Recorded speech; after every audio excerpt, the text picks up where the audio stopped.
Vertical circular मोशनवरती JEE main 2025चा हा question आहे. आपण बघूया.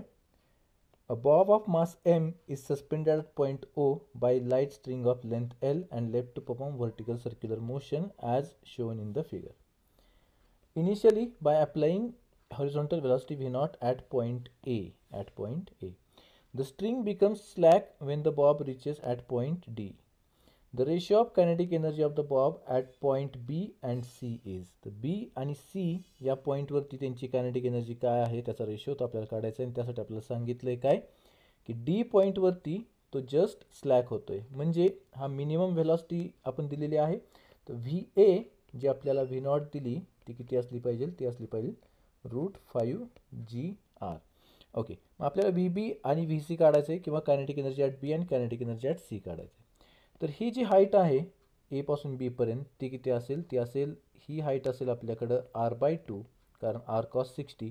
तर ही असेल R minus R/2, that is R/2. आणि ही जी हाईट आहे सीची, that is from A, that will be equal to 3R/2. Okay, मग आपण potential energy at A plus kinetic energy at A should be equal to potential energy at B plus kinetic energy at B हे जर आपण लावलं तर आपल्याकडे काय येते? पोटेन्शियल एनर्जी ॲट ए आपण 0 घेऊया plus kinetic energy at A half M into V एचा स्क्वेअर म्हणजे √5GRचा स्क्वेअर. तर किती येते? 5GR is equal to potential energy at B किती आहे? ती आहे mg into R/2 plus kinetic energy at B.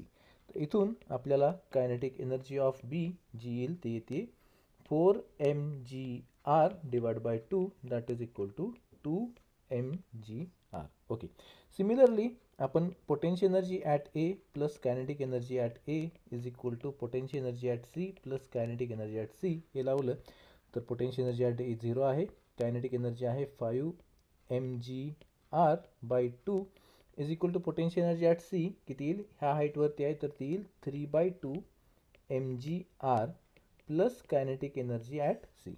तर इथून आपल्याकडे कायनेटिक एनर्जी ॲट सी जी येते ती किती येते? ती येते 5/2 मायनस 3/2 म्हणजे 2/2 mgr, that is equal to mgr.